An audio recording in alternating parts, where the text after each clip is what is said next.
Hello friends, I am Advocate Khushbu Goyal, Assistant Professor of Podar Management and Technical Campus. In this video, we are going to discuss the Indian Contract Act 1872, Essentials of a Contract, Free Consent. Is our topic of discussion. This topic is part of business law.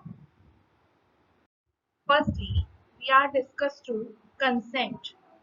Consent Latin term is consensus ad idem.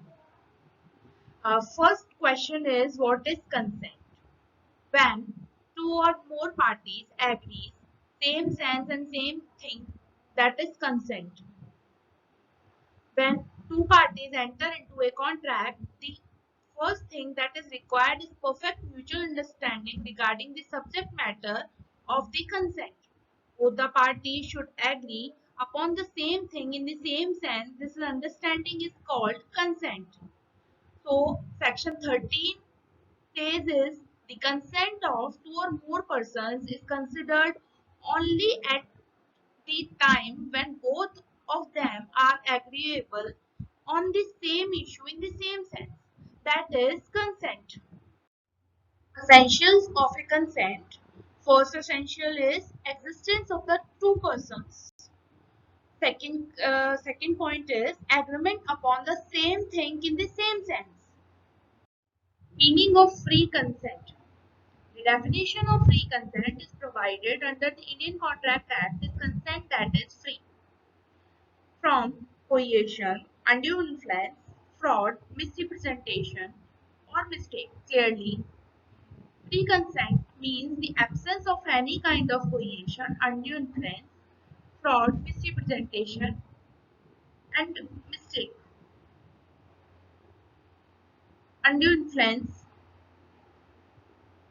for the example, A agrees to sell his car to B. A owns three cars and wants to sell the Maruti. B thinks he is the buying his Honda. Here A and B have not agreed upon the same thing in the same sense. Hence, there is no consent and subsequently no contract.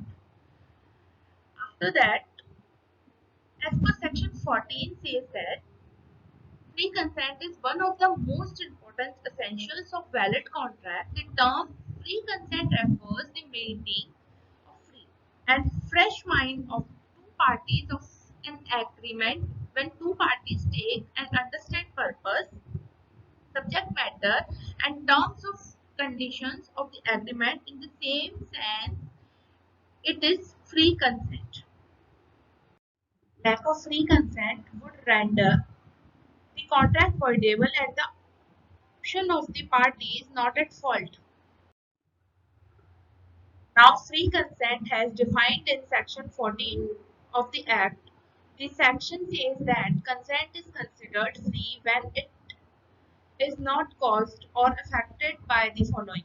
First, coercion. Second, undue influence. Third, fraud. Fourth, misrepresentation. Fifth, mistake. First point is coercion. Coercion is committing or threatening to commit any act forbidden by the Indian Penal Code (IPC) or the unlawful detaining or threatening to detain any property to the prejudice of any person whatsoever with the intention of causing any person to enter into an agreement. Coercion means forcing a person to do something that any would be would not normally do by making threats against their safety or well-being or that of their relatives or property. For example, point, pointing a gun at someone's head or holding a knife to someone's throat is an actually physical threat. If conditions of coercion are found, the effect of the contract is usually that the entire contract is rescinded or cancelled. Contract rescission has the effect of cancelling the agreement in its entirety. This will release both parties from their obligation to perform any contract duties as contained in the agreement. As per section, coercion means using force to compel a person to enter into a contract. So, force or threats are using to obtain the consent of the party under coercion. It is not free consent. Section 15 of the Act describes coercion as first point is committing or threatening to commit any act forbidden by the law. Unlawfully detaining or threatening to detain any property with the intention of causing any person to enter into a contract. Example says that pointing a gun at someone's head, holding a knife to someone's throat is an actually physical threat. Second point is undue influence.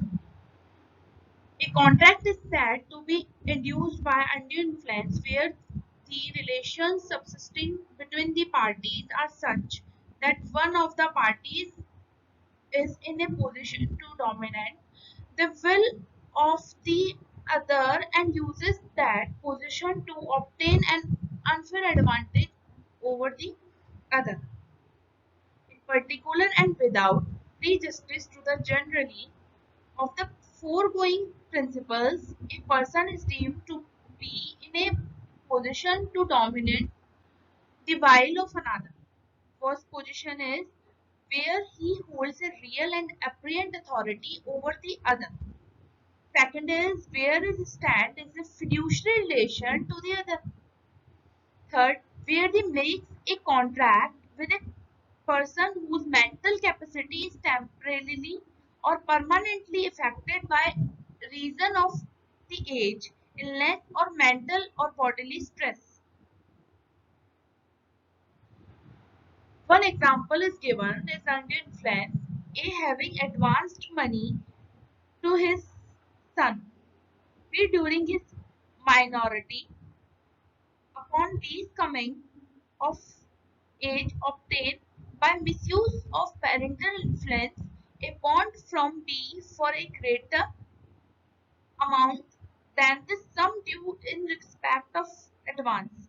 A employs undue influence. Section 16 says that when a dominant party misuses his influence to dominate the will of the weaker party to get unfair advantage in a contract, the contract is said to be influenced by undue influence. Influence is three relations are made. First, real and apparent authority. Second, fiduciary relation. Third, mental and bodily stress temporarily and permanently. Reason being reason of age, illness, mental and bodily stress. This is an undue influence. Third point is fraud. Fraud is deceit by one of the parties when one party deliberately makes false statement. False and fraud is an act or course of deception, an intentional concealment, omission, or prevention of trust to gain an unlawful or unfair advantage, inducing another to part with some valuable item, surrender a legal right, or inflict injury in some manner. A false statement of fact made knowingly is called fraud. Section 17 says that fraud means and includes any of the following act committing by a party to a contract or with the convenience or by his agent and intent to deceive another party thereto or his agent or to deceive or to induce him to enter into the contract.